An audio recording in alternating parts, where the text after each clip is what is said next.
Quiero empezar agradeciendo a Horacio y al señor presidente, que está ausente de momento, como siempre debe estar paseando a Nerón, por haberme permitido hacer esta introducción breve a un tema que luego más profundamente va a tratar mi erudito amigo y cofrade Julián Álvarez. Yo simplemente me planteé, cuando se me propuso esto, traté de pensar en cómo desde mi propia humanidad se puede definir el amor.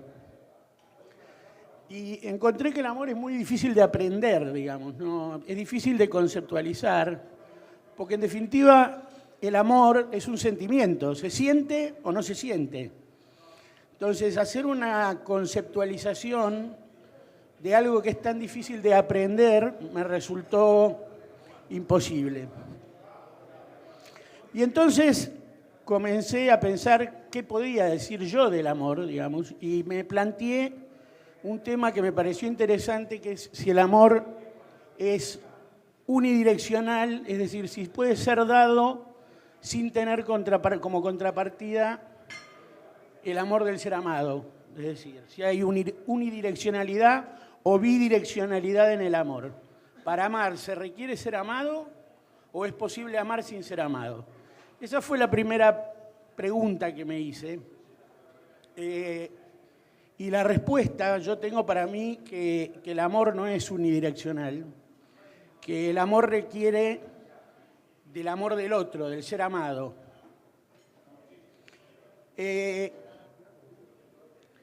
Es un sentimiento que se da en la pareja, que se da en la amistad, que se da respecto de terceros con quien no necesariamente tenemos un nexo afectivo.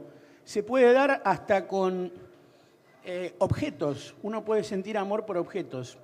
Cada uno de esos amores obviamente es distinto y lo que voy a tratar de explicar brevemente es cómo entiendo que se puede dar. Si hablamos del amor de pareja, de cualquier sexo que sea, para no generar controversias, está claro, digamos, el amor entre el hombre y la mujer, o entre dos hombres o dos mujeres, lo que fuera. Aunque eso es algo tabú o escandaloso para mi amigo Julián, pero lo tengo que decir. El amor existe respecto de nuestros hijos, existe respecto de nuestros amigos, y como dije, también puede existir respecto de personas con quien no tenemos conexión o nexo alguno, o hasta de objetos inertes. No se da de manera inmanente, se siente o no se siente, pero no es algo que viene con nosotros. Prueba de ello tenemos, por ejemplo, en el que debería ser el principal de los amores, que es el amor que los padres deberían sentir por sus hijos, y vemos orfanatos llenos de chicos abandonados, de un mes, de 6 días, de 5. Es decir, que ni siquiera un padre o una madre necesariamente sienten amor, en el que debería ser, como dije, el más natural de los amores. Yo creo que un amor que no es correspondido no es verdaderamente amor, digamos, o no es el sentimiento que conocemos como amor. Puede ser melancolía, puede ser masoquismo, puede ser idealismo o hasta locura, pero amor no es. Si no lo recibimos del otro, el amor requiere como una cruel contrapartida una corriente inversa que no es otra cosa que el amor de nuestro ser amado. Eso no quiere decir que requiera igualdad de formas ni de intensidades. El amor puede ser correspondido de diferentes maneras. Seguramente un marido y una mujer pueden amar el uno al otro de diferente modo, con diferente identidad, con diferentes características, pero hay amor. Lo mismo ocurre con nuestros hijos. Probablemente nosotros estemos dispuestos a dar la vida por un hijo y no necesariamente ocurrirá lo mismo, digamos, puestos en el caso contrario. Entonces, los amores se deben dar bidireccionalmente, pero no necesitan ser equivalentes en su forma de manifestación ni en su profundidad. Lo mismo pasa con la amistad. Habrá amigos que se atrevan a adentrarse más en la aventura del amor y otros que encaren esa relación con mayores reservas. En materia de personas, parecería ser esto bastante claro. Entonces, mi siguiente pregunta, la pregunta que me hice fue, ¿qué pasa, digamos, cómo se da el amor respecto de aquellos con quien no tenemos un nexo? Personas que no conocemos, llámense personas carenciadas, enfermas, artistas, deportistas, por quienes también sentimos amor sin tener una relación personal. Y me planteé también cómo se puede tener amor respecto de objetos inertes, respecto de una flor, respecto de un cuadro, respecto de un libro. Y descubrí, haciéndome esa pregunta, descubrí para mí que esto ocurre porque el amor es intrínsecamente egoísta, aunque parezca una contradicción, lo es. Y de ese egoísmo es que nace esa posibilidad de amar a aquellos con quien no tenemos una relación directa.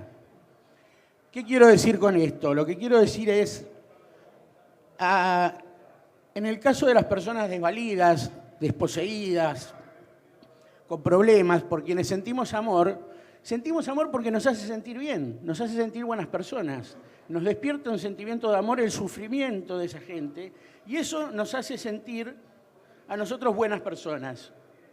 Entonces, ese egoísmo nos lleva a amar a quien no conocemos.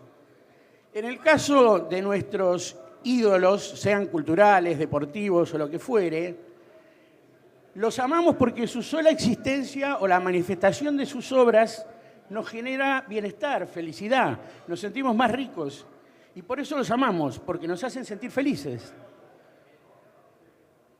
Por último, me lo planteo respecto de los objetos inertes. ¿Podemos amar un cuadro? Sí, claro que se puede amar un cuadro.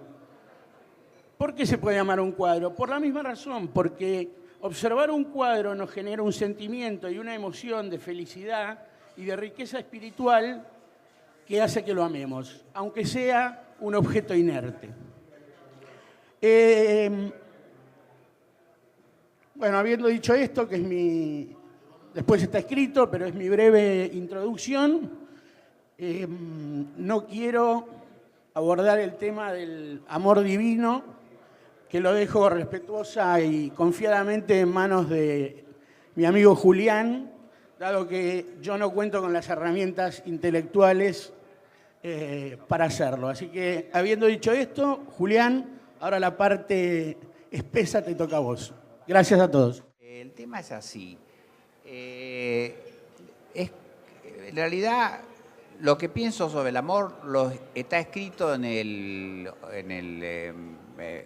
el opúsculo que todos ustedes recibieron. Está mal escrito, tiene un montón de falta de ortografía, pero lo que digo en el fondo es lo que pienso. O sea, que el amor a Dios no es el amor a una entelequia, o sea, a algo que nosotros hemos inventado por necesidad del hombre, y que realmente ese amor, y que además de no ser un amor hacia una entelequia, es algo innato en todos nosotros, sentir una emoción que llamamos amor, extraordinaria frente a lo divino. Si uno analiza la historia de la humanidad, podrá decir, bueno, el amor a Dios es algo propio de nuestro tiempo, es una idea moderna, es una idea de cuando el hombre empieza a ver en Dios un ser bondadoso y generoso. Sin embargo, ya en la antigüedad más remota, y a pesar de que había politeísmo, la gente creía o tenía afecto por su Dios, por el que lo protegía, porque los ayudaba. Eso no quería decir que no hubiera por ahí que sacrificarle un hijo para mostrarle que uno le era fiel y que uno creía en él. Pero el amor se ha dado en Ulises por la diosa Atenea, o en la poesía asirio-babilónica, o inclusive en los salmos de David, que todos más o menos lo conocen. O sea que el amor a Dios es algo que realmente tiene sus características propias, pero no se puede negar que existe. Por supuesto que en la antigüedad muy remota, como ser, por ejemplo, hay poemas sumerios donde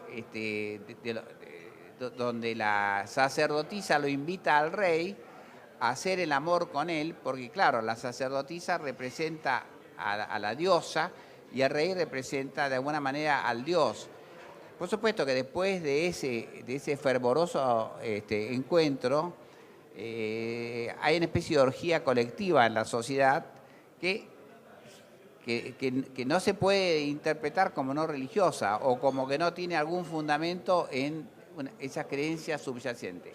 En fin, lo que yo quiero decir es lo siguiente, que con el pasar de los siglos, de la misma manera que la ciencia ha podido comprender mejor las cosas y definirlas, y hemos gradualmente entendido más de lo que está en nuestro subconsciente, de la misma manera, con el pasar de los siglos, también el ser humano ha logrado no solamente llegar a la conclusión de que todos esos dioses en los que creían es en definitiva un mismo Dios, que el Dios en que yo creo no es distinto al Dios en que creen los demás, sino que además hemos llegado a la conclusión de que Dios, de alguna manera, es un ser que no puede ser todopoderoso, superinteligente, creador del universo y ser además maligno, como muchos piensan. No hay prácticamente ninguna religión que considere a los dioses propiamente dicho malignos. Inclusive los aztecas, los mayas, que eran terribles con el tema de los sacrificios humanos, cuando se sacrificaba a alguien, el sacrificado de alguna manera estaba ofrendando su vida también para una especie para un universo mejor. Creo que parece que se convertían o creían que se convertían como en mariposas, algo insólito.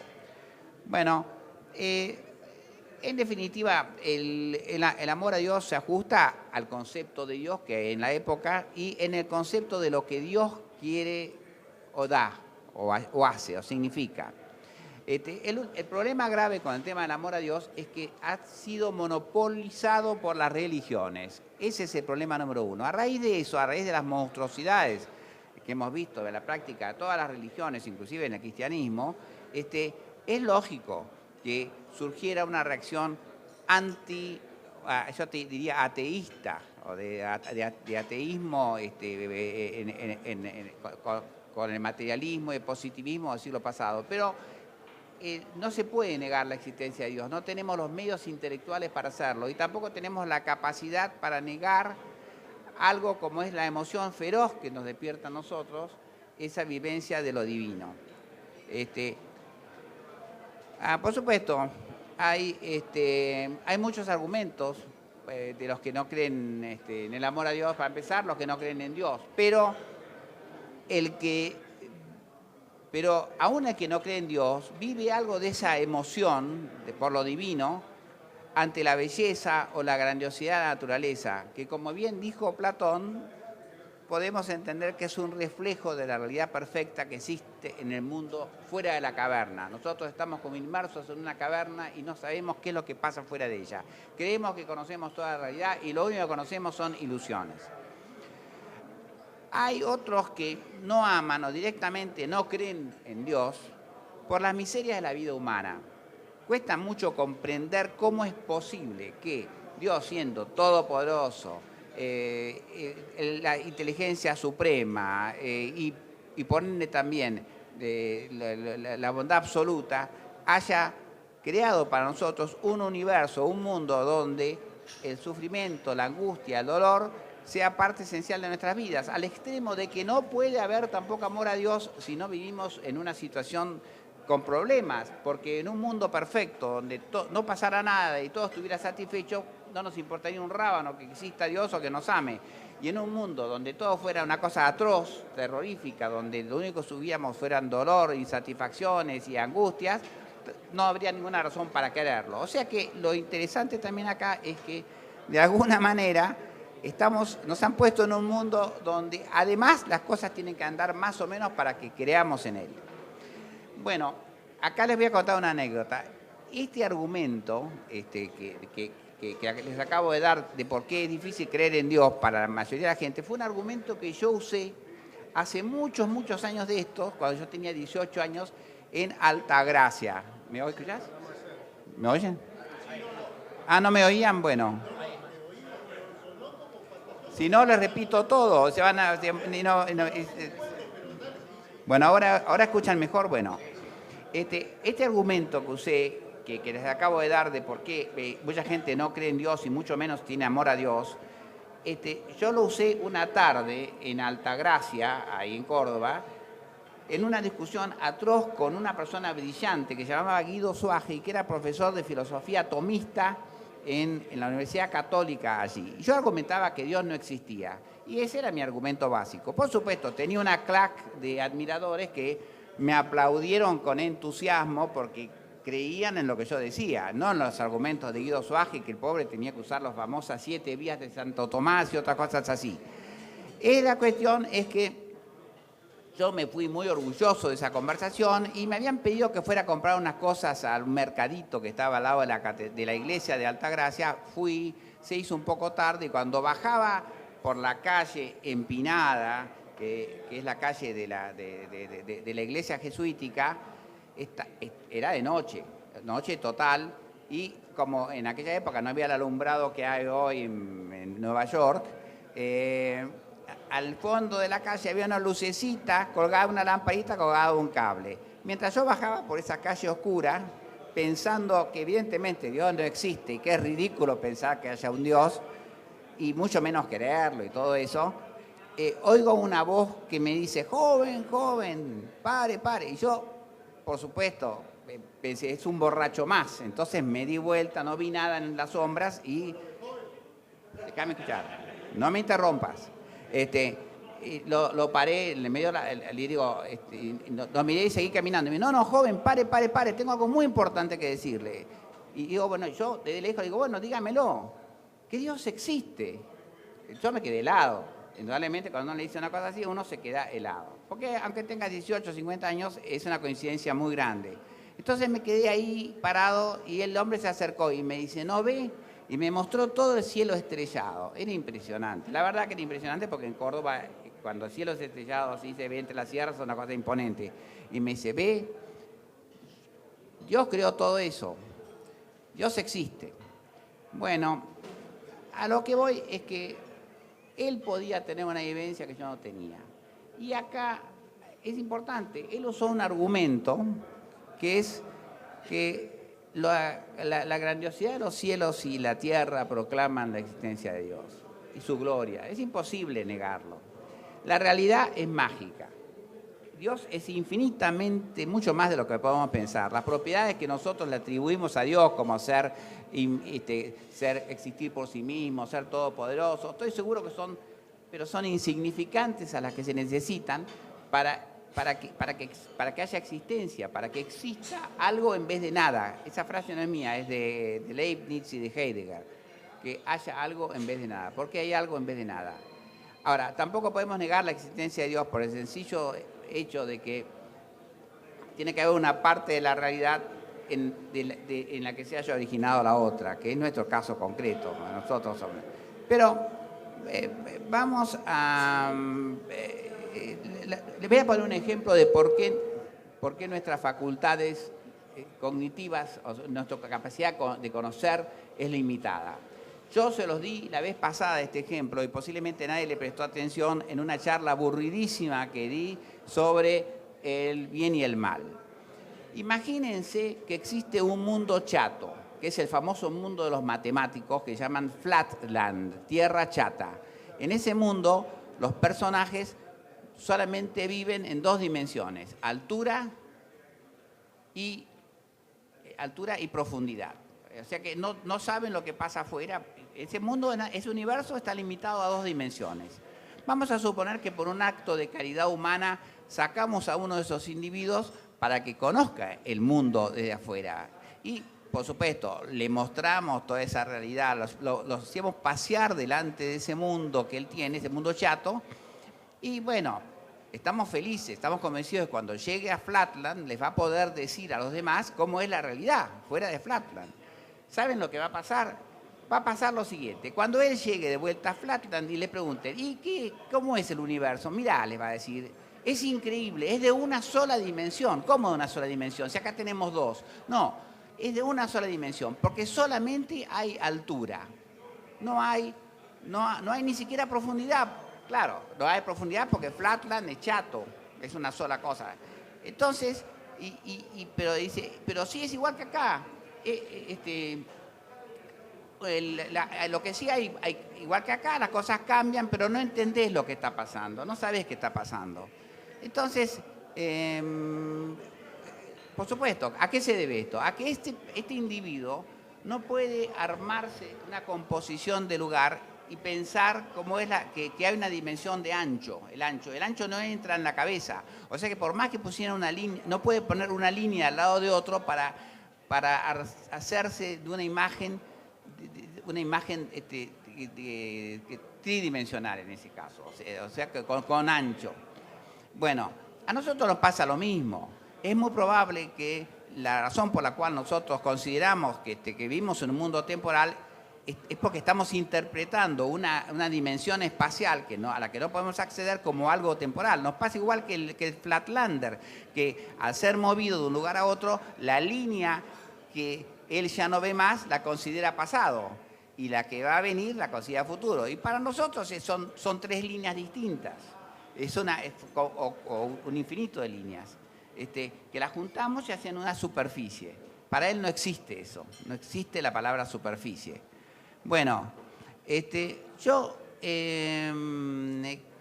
si tomamos en cuenta eso, no podemos dejar de asombrarnos ante las cosas de la realidad. Las coincidencias son tales que si yo les preguntara a cada uno de ustedes si no han tenido cosas en la vida, o vivencias en la vida que son inexplicables, me estarían engañando, me estarían mintiendo si me dicen que no.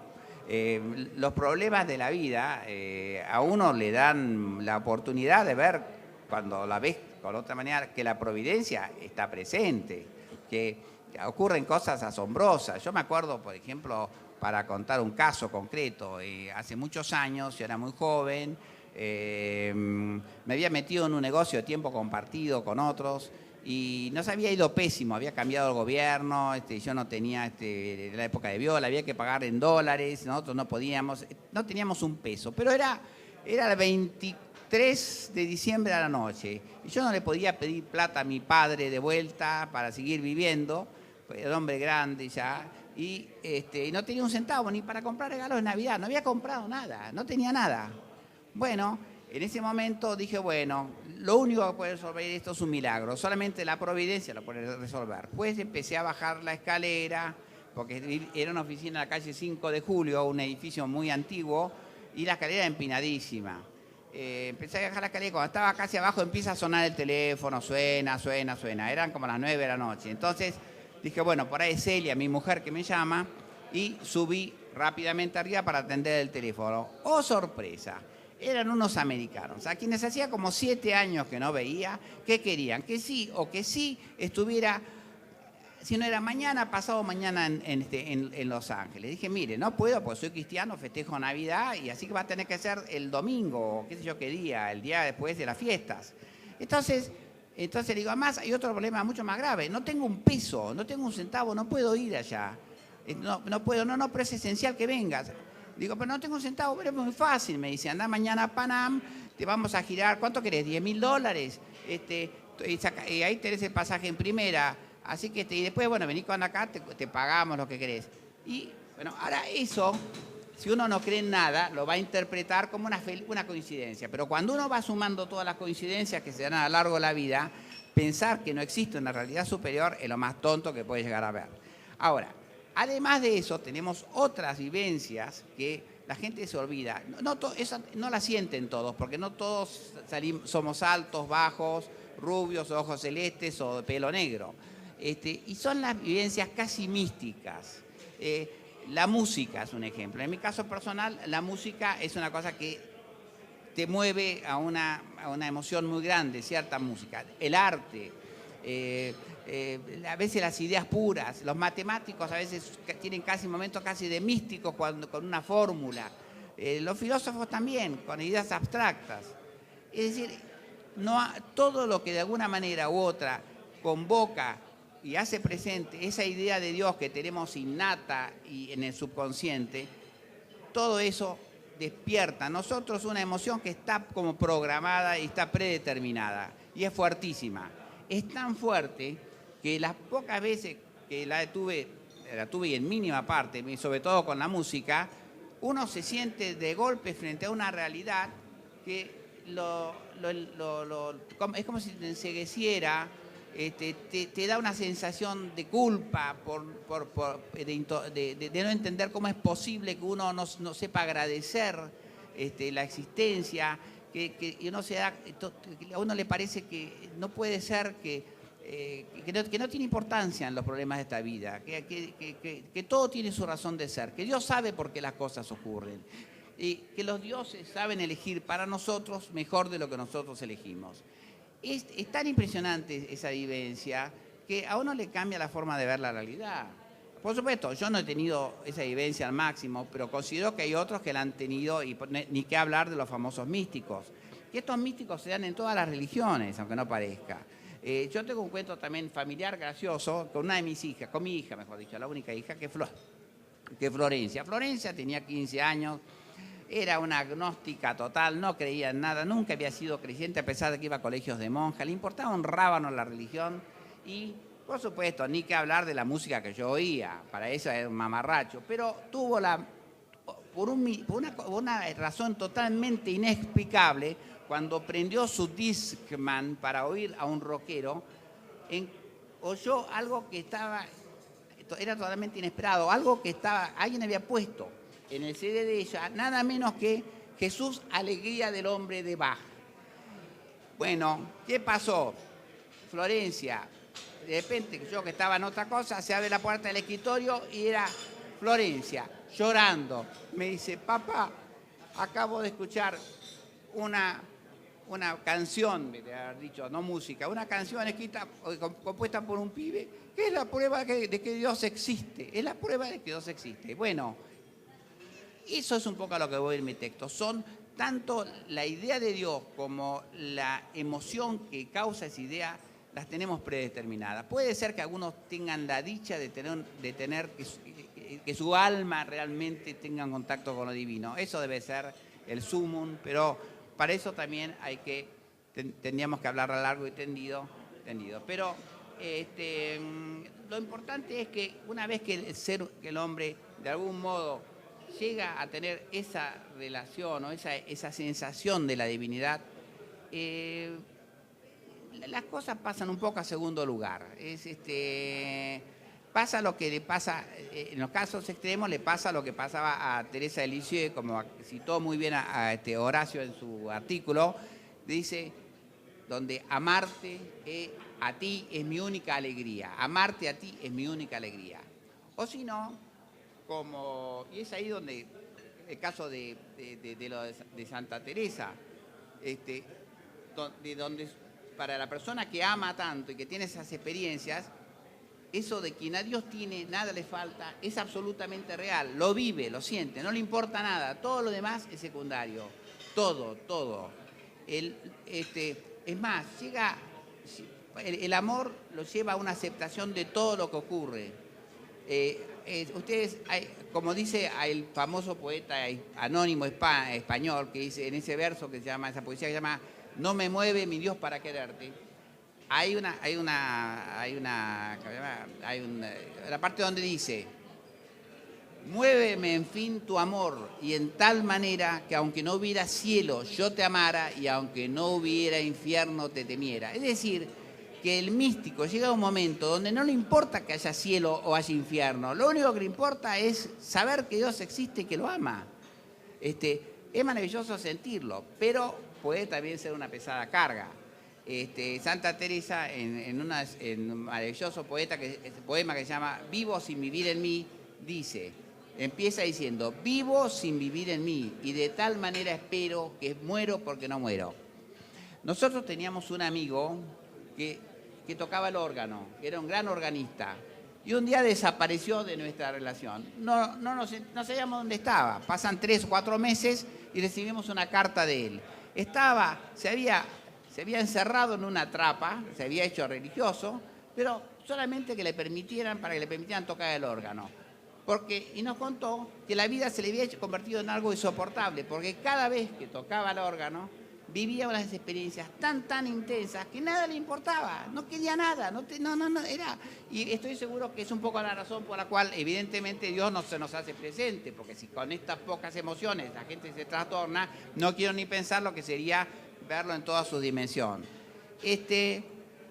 Hay casos muy interesantes. Me acuerdo cuando era chico en el Colegio de Salvador, teníamos obligación de ir a misa a las 8 de la mañana.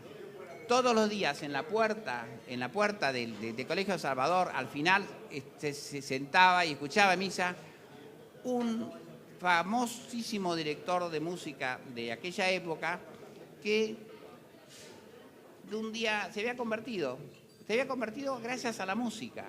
Y bueno, se había hecho católico o cristiano, pero podía haber sido musulmán o lo que fuere. Pero lo importante es que había llegado a Dios, de su ateísmo había llegado a Dios a través de algo extraordinario. Acá a veces hemos tenido oportunidad de tener trato con un famoso también director de música argentino, que su especialidad es Bach. No quiero dar su nombre porque es una falta de respeto mencionarlo sin su permiso, pero... Hablando un día con él, delante de Horacio, yo le pregunté si alguna vez, cómo hacía a veces para poder dirigir con la emoción que la música de Bach despertaban en él, y me dijo que era realmente a veces un esfuerzo, tenía que hacer un esfuerzo sobrehumano para poder sobreponerse a la emoción que sentía.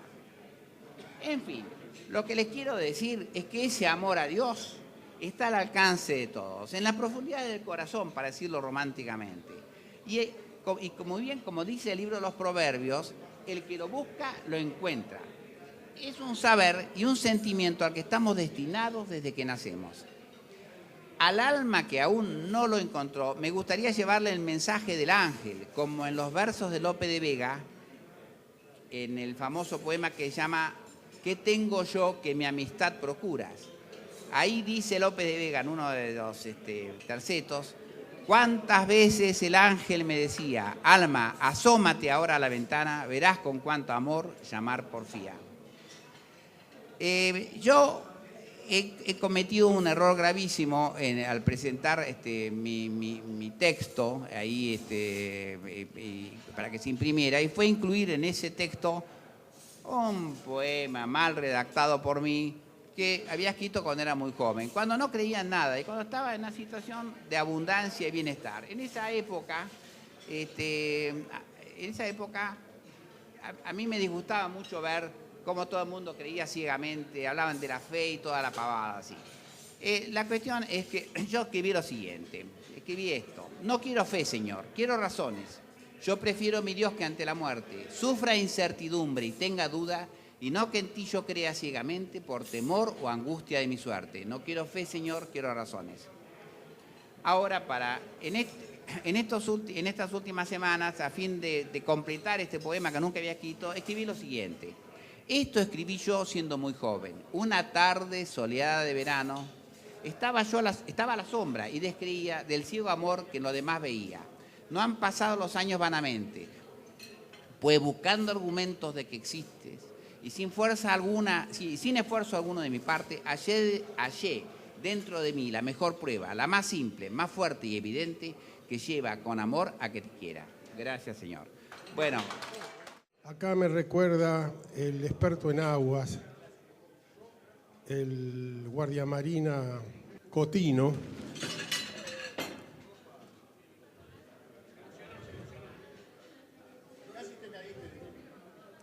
que hoy es el Día de la Tradición. Es casi imposible definir qué quiere decir eso.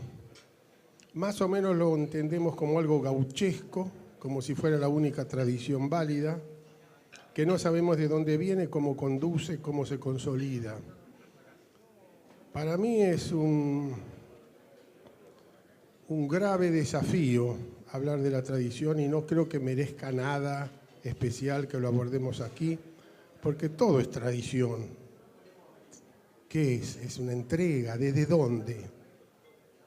Y cifrarla en lo criollo me parece que es otra de las falacias, que nace en un lugar que me es muy caro, como es San Antonio de Areco, donde no inventa la tradición. No se puede inventar la tradición. Si se traslada, ¿qué se va a inventar? Además, con la paradoja que se lo centra mucho en el pensamiento de esa novela que es Don Segundo Sombra, en el 26, que es un dejo tardío, romántico, melancólico, cadencioso, que tiene que ver muy poco con lo gauchesco y que es producto de un invento de Lugones, que por celos con el maestro Borges le dice: lo mejor que hay es Guiraldes. Y es una novela insoportable, salvo momentos brillantes, como son, por ejemplo, el de los cangrejales, en media página. Las malas lenguas de Areco, los estudiosos desprejuiciados como yo, que no soy estudioso pero sí desprejuiciado, dicen que lo escribió la mujer en París.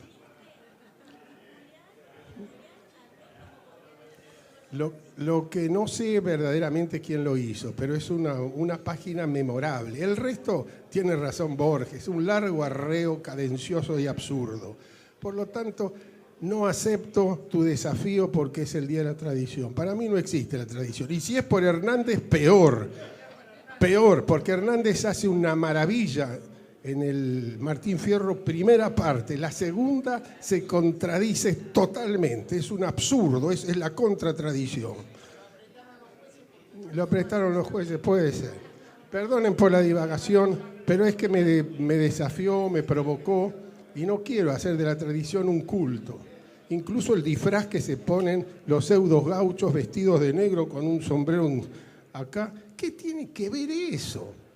Don Segundo Sombra, para los que no lo saben, era un gaucho mentiroso recitador de cuentos, que cuando muere Guiraldes le hacen un entierro solemne, está en el cementerio de Areco, y él va a la cabeza y va mirando. Nunca había hecho nada en la vida, se va a mate, en la matera ahí, en el campo de los Guiraldes, pero todo solemne.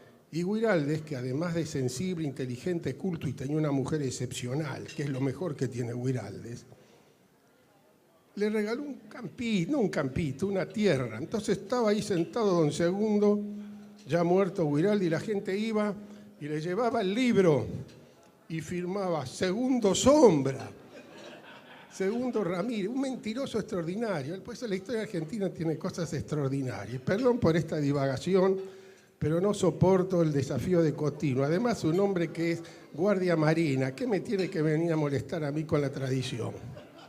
Lo crudo y lo cocido hace de la comida algo importante, y nuestra fuente central, que la abordó el doctor Alevato en su opúsculo, es el banquete del maestro Platón, atribuido a Platón, donde primero disertan, pero lo que más les gusta es comer y sentir la vida y sentirla con sangre y decir cosas que son el fundamento del amor.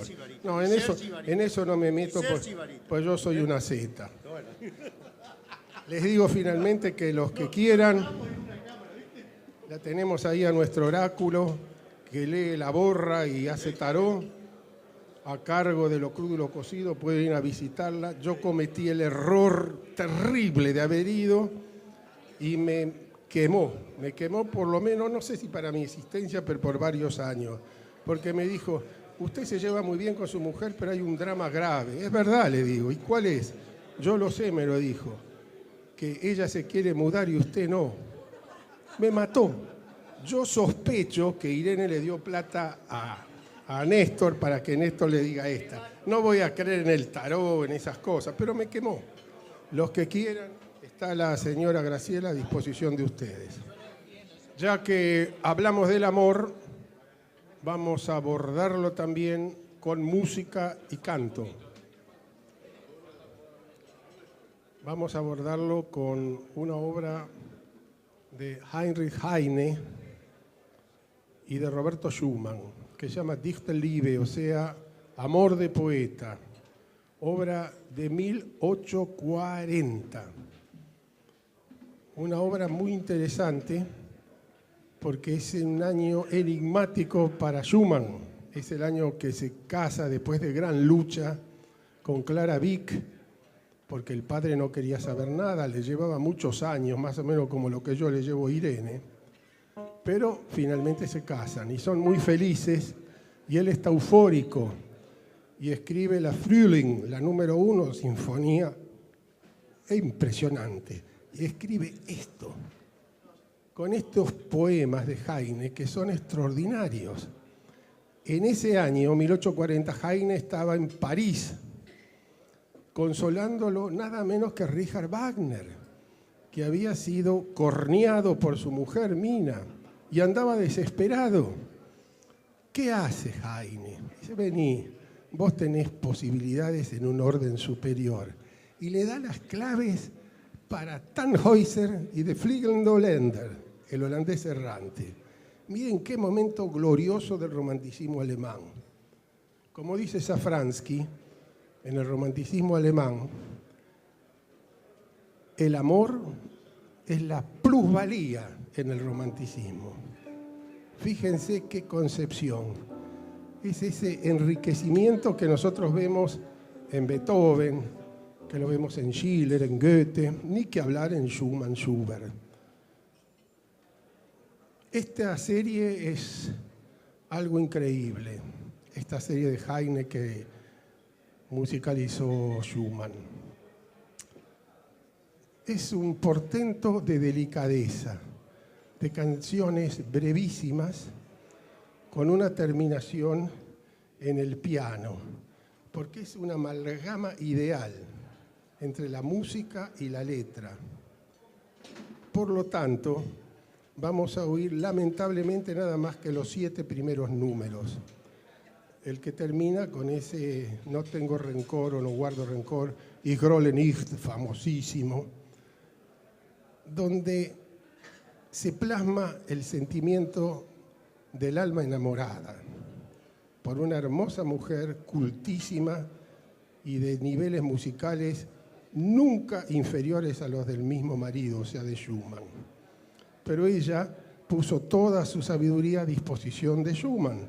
Lo sobrevivió mucho tiempo más, después de 1856 cuando muere, pero siempre conservando su fidelidad, su amor y la presentación de esta música excelsa.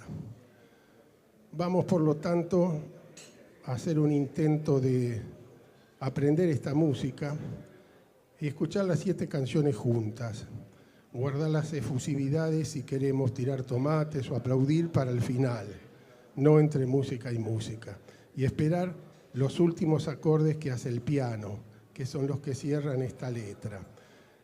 Hemos incluido en el opúsculo los textos en alemán y en castellano para que los que quieran lo puedan seguir. Era una traducción que no me gustó mucho, pero no me animé a corregirla porque si no mi hija, que sabe alemán muchísimo mejor que yo, me hubiera pegado o retado. ¿Estamos? Bueno, vamos a verificar tema de sonido y vamos con los Dichterliebe de Schumann Heine.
ist alle in Liebeswonne. Ich lieb sie nicht mehr, ich liebe alleine die Kleine, die Feine, die Reine, die Eine. Sie selber alle Liebe Wonne, ist Rose und Lilie und Taube und Sonne. Ich liebe alleine die Kleine, die Feine, die Reine, die Eine, die Eine.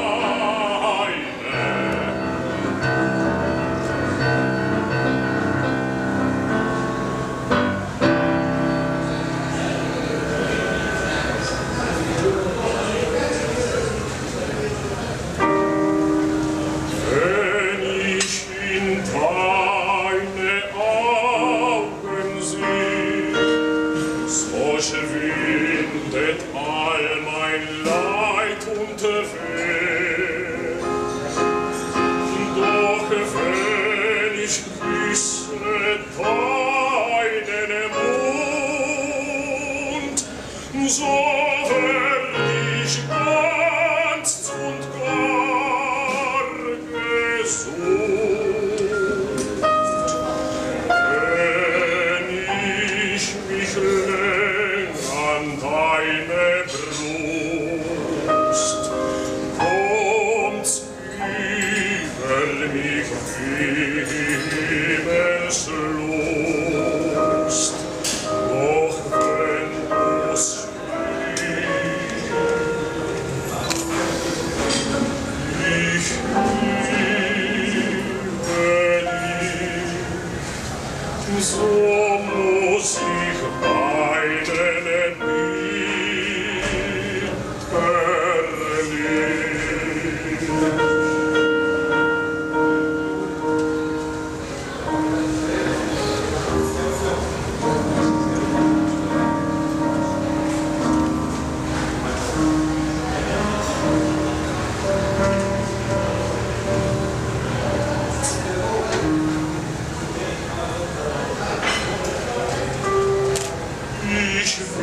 meine Seele tauchen in den Kelch der Lilie hinein. Die Lilie soll klingen tauchen, ein Lied von der liebsten Mann. Das Lied soll schauend und leben, wie der Kuss von ihrem Mund, wenn sie mir einst gegeben, eine wunderbare süße Stund.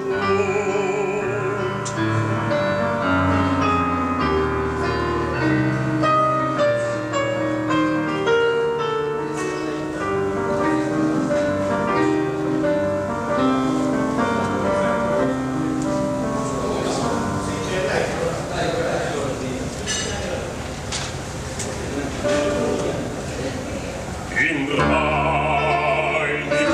heiligen Strome, das spiegelt sich in den Wellen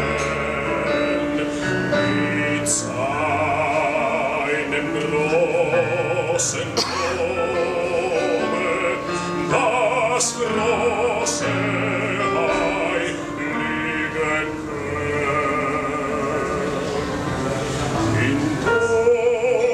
da steht ein Wildnis auf goldenem Leder gemalt. In meines Lebens Wildnis hast freundlich eingestrahlt.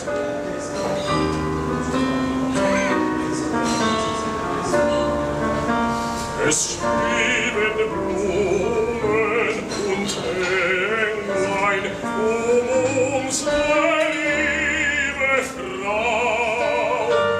Die Augen, die Lippen, die Fänglein, die Gleichen der Liebsten genau.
Herzensnacht, das weiß ich längst.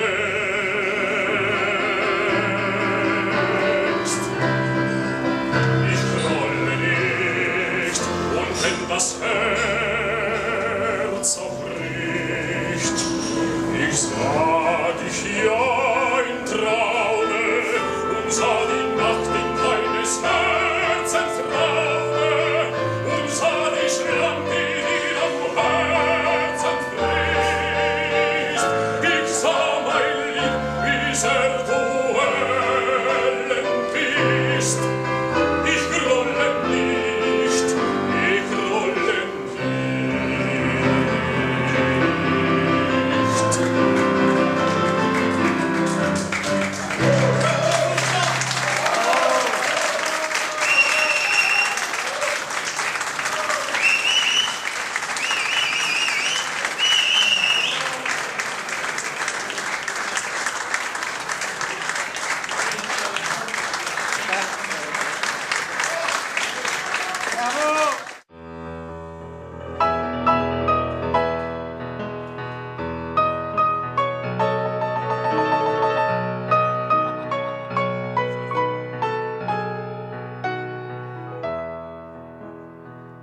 Che bella cosa una giornata sole, un'aria serena dopo la tempesta, quell'aria fresca pare già una festa.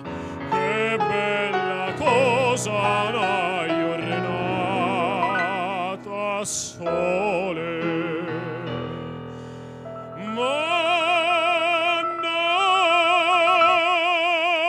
tu sole, che bello hai lei, oh sole mio,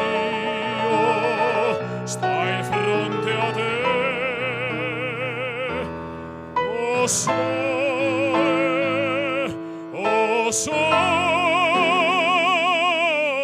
mio, stai fronte a te, stai ne fronte a te. Solo maestro.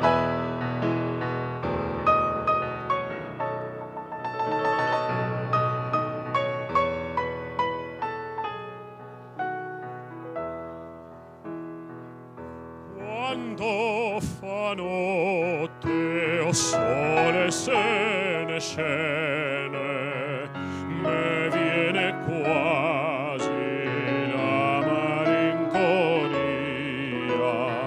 Sotto feresta toi arrestaria. Quando fa notte, o sole se ne scende. Ma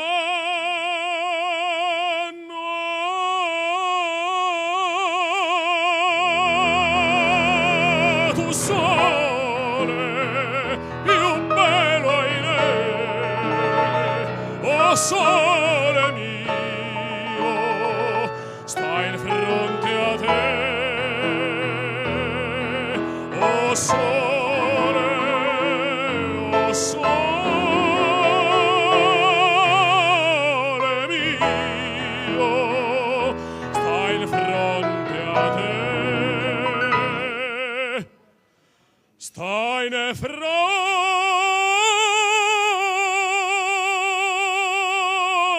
a te.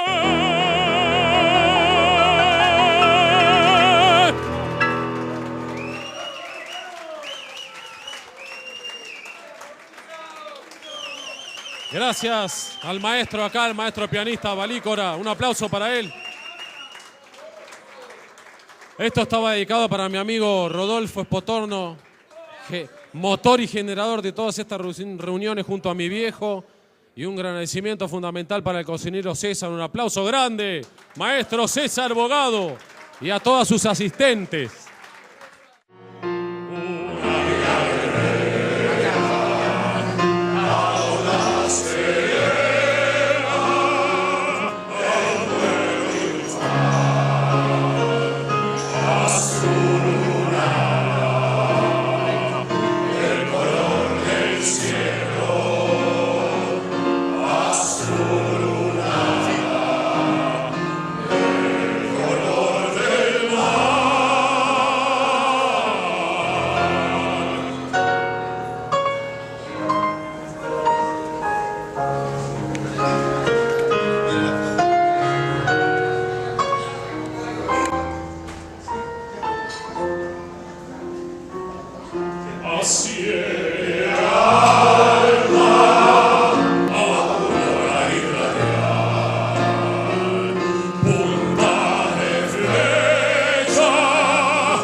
patria!